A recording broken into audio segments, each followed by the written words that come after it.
Hello friends, आज एक नए टॉपिक को लेकर आया हूं मैं। इसके ऊपर बात करेंगे कि जो आईपीसीसी में कॉस्टिंग सब्जेक्ट है, तो इस कॉस्टिंग सब्जेक्ट के अंदर जो प्रैक्टिकल क्वेश्चंस है उसको हम किस तरीके से अटैक करें।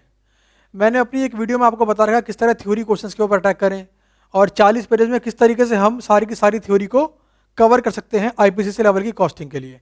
तो आज हम बात करेंगे कि आईपीसीसी लेवल में जो कॉस्टिंग के प्रैक्टिकल क्वेश्चंस हैं और उनके प्रैक्टिकल क्वेश्चन के जो कॉन्सेप्ट्स हैं उन्हें हम किस तरीके से कवर करें।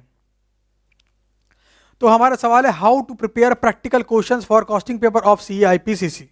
चलिए, तो सबसे पहले मैंने क्या किया है, मैंने आपको ये बताने की कोशिश कर रहा हूं कि जो भी चैप्टर्स हैं हमारे कॉस्टिंग के अंदर आईपीसीसी में, प्रैक्टिकल क्वेश्चंस के पॉइंट ऑफ व्यू से टोटल 14 चैप्टर्स में मैंने पूरे कोर्स को डिवाइड करा है as per new ICAI syllabus. 14 chapters हैं, उनमें से 6 चैप्टर्स कैटेगरी ए में आते हैं, 5 चैप्टर्स कैटेगरी बी में आते हैं और 3 चैप्टर कैटेगरी सी में आते हैं। कैटेगरी ए, बी और सी से क्या मतलब? कैटेगरी ए कहने का मतलब है कि कैटेगरी ए वाले चैप्टर्स हाईली इंपॉर्टेंट हैं।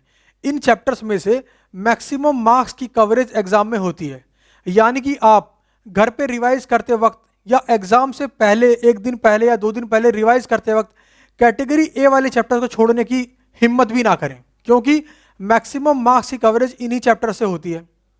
उसके बाद है कैटेगरी बी चैप्टर्स, इसमें से एवरेज मार्क्स की कवरेज होती है, मतलब as compare to category A chapters इनमें से कम मार्क्स के क्वेश्चन नॉर्मली पूछे जाते हैं, जो ट्रेंड आज तक इंस्टीट्यूट फॉलो करता आया है।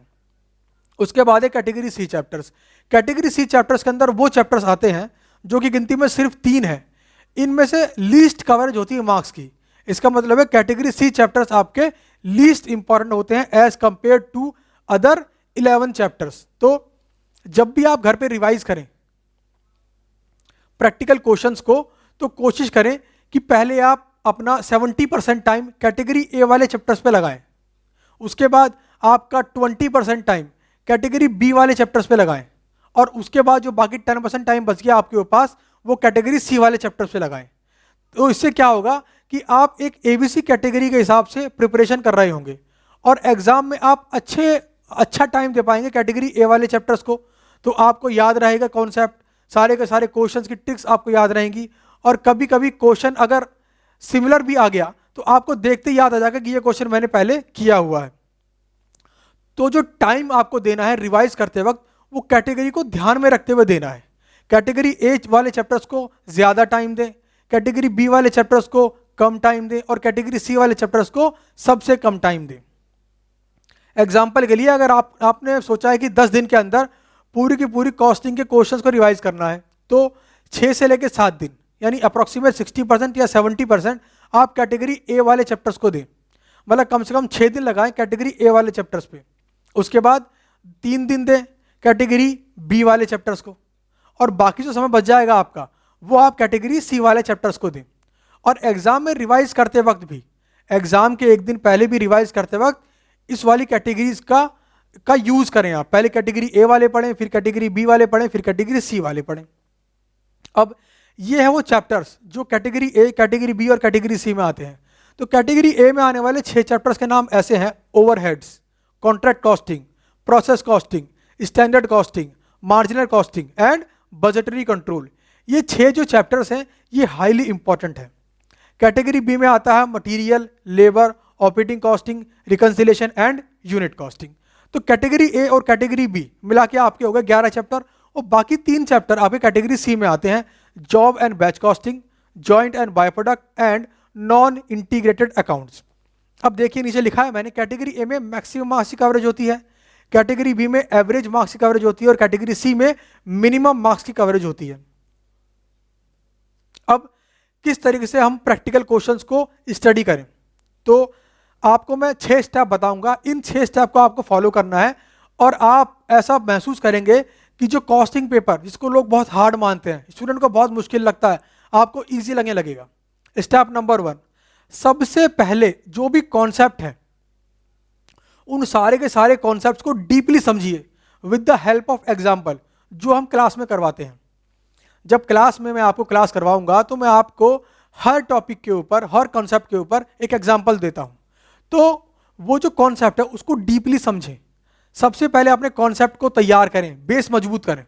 तो आपने अपने कॉन्सेप्ट तैयार कर लिए, और मैं आपको यहाँ बता दूं कि आपके जो 14 के 14 चैप्टर्स हैं उनके सारे के सारे कॉन्सेप्ट मैक्सिमम 50 पेजेस में आ जाते हैं।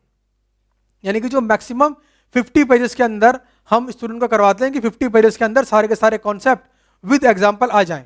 यानी कि सिर्फ 50 पेज आपको डीपली पढ़ने हैं प्रैक्टिकल क्वेश्चंस के लिए, ताकि आपको एग्जाम में कोई भी दिक्कत या कोई भी प्रॉब्लम फील ना हो, कॉन्सेप्ट आपकी मुट्ठी में हो, कॉन्सेप्ट आपको सेकंडों में याद आए।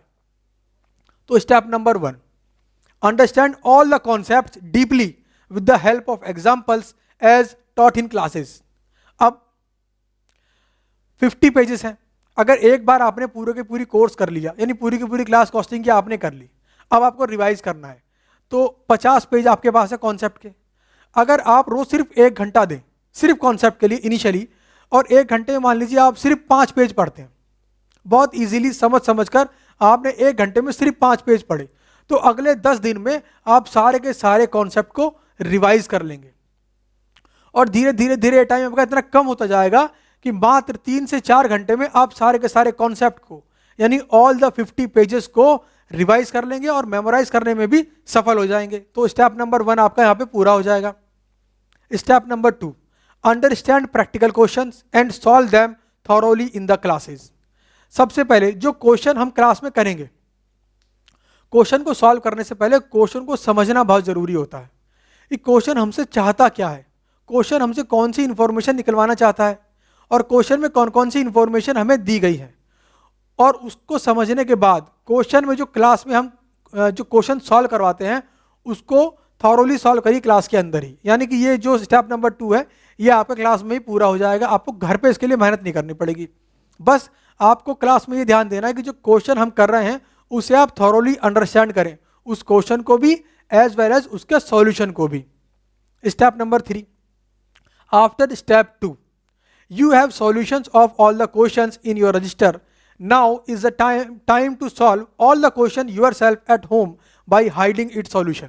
अब स्टेप नंबर 2 पूरा हो जाने के बाद क्या होगा, आपके पास एक रजिस्टर होगा और उस रजिस्टर के अंदर आपके जितने भी प्रैक्टिकल क्वेश्चंस हैं उनके सॉल्यूशंस होंगे। तो स्टेप नंबर 3 में क्या करना है आपको, वो सारे के सारे क्वेश्चंस घर पे खुद से सॉल्व करने की पूरी कोशिश करना है, उनका आंसर छुपा देना है। मतलब जो आपने क्वेश्चन सॉल्व कर रखे हैं उसके आंसर को आप छुपा दो और खुद से कोशिश करो कि उस क्वेश्चन को आप सॉल्व कर पाओ। ये हमारा स्टेप नंबर 3 है। Step number 4, write down typical points you came across while solving question under step 3। जब आप स्टेप 3 को फॉलो कर रहे होंगे और क्वेश्चन को घर पे सॉल्व करने की कोशिश कर रहे होंगे तो कुछ दिक्कतें आपको महसूस होंगी, क्योंकि आप फर्स्ट टाइम या सेकंड टाइम उस क्वेश्चन को सॉल्व कर रहे होंगे तो कहीं कहीं आपको डिफिकल्टीज आएंगी, आपको लगेगा कि आपको समझ नहीं आ रहा या कोई कॉन्सेप्ट आप भूल गए हैं। तो कोई दिक्कत की बात नहीं है, वो जो टिपिकल पॉइंट जिसके ऊपर आप फंस गए हैं या कंफ्यूज हो गए हैं उस टिपिकल पॉइंट को आप अलग से नोट डाउन कर लें, अलग से राइट डाउन कर लें अपने कॉन्सेप्ट वाले रजिस्टर के अंदर ही। स्टेप नंबर 5, अब स्टेप नंबर 4 तक आपने क्या करा, आपने सारे क्वेश्चंस 2 बार कर लिए हैं, एक बार तो क्लास में और एक बार घर पे उसका आंसर छुपाकर। अब स्टेप नंबर 5 क्या बोलता है, now verify solution to questions point by point with the help of pencil and revise all typical points as noted down under step 4। Step 5 कहता है अब आपको क्वेश्चन लेना है और सॉल्यूशन लेना है, क्वेश्चन को पढ़ के उसके आंसर्स को पेंसिल से टिक करना है सिर्फ, और जो टिपिकल पॉइंट्स आपने लिखे थे स्टेप नंबर 4 के अंदर उसको रिवाइज करना है। तो यहां पर आप ऐसा महसूस करेंगे कि आपको क्वेश्चन बहुत इजी लगने लगेगा और आप बहुत जल्दी उस क्वेश्चन का सॉल्यूशन समझ जाएंगे। तो यहां पर आपका स्टेप 5 पूरा। अब यहां पर क्या होगा, आपने अपने पूरे कॉस्टिंग वाले कोर्स को 3 बार रिवाइज कर लिया होगा, एक बार तो क्लास में, एक बार घर से जब पूरा क्वेश्चन सॉल्व किया और एक बार आपने टिक मार्किंग करी सॉल्यूशंस की तब। Step number 6, repeat step 5 continuously after a certain time to fix them in your permanent memory. Step number 6 सिर्फ ये बोलता है कि जो आप स्टेप नंबर 5 में रिवाइज कर रहे हैं ना टिक मार्किंग के थ्रू, उसे कंटिन्यू करिए एक सर्टेन टाइम पीरियड के बाद। भाई हर 30 दिन के बाद रिवाइज करना है या हर 15 दिन के बाद रिवाइज करना है, वो डिपेंड करता है आपके प्लान के ऊपर कि आपने किस तरीके से प्लान को बनाया है। तो ये 6 के 6 स्टेप आपको फॉलो करने चाहिए प्रैक्टिकल क्वेश्चंस की स्टडी करते वक्त कॉस्टिंग पेपर में। अब how to learn practical concept, ये मैं वैसे आपको बता चुका हूं कि टोटल कॉन्सेप्ट पेज मैक्सिमम 50 है। अगर आप 5 पेज रिवाइज करेंगे आफ्टर कोर्स और 1 घंटा लगाएंगे डेली, तो 10 दिनों में सारे के सारे कॉन्सेप्ट आप थॉरोली रिवाइज कर देंगे। और उसके बाद ये सारे के सारे कॉन्सेप्ट उस लेवल पर आ जाएंगे आप मैक्सिमम 2 घंटे में या 3 घंटे में सारे के सारे कॉन्सेप्ट्स को रिवाइज करने में सक्षम हो जाएंगे। उसके बाद repeat this after every 50th day, हर 15वें दिन के बाद आप 2 से 3 घंटे कॉस्टिंग के कॉन्सेप्ट लें और उनको रिवाइज कर दें। तो धीरे धीरे क्या होगा, आपको लगने लगेगा कि जो कॉस्टिंग का पेपर है आपके लिए बहुत ईजी हो गया। क्यों?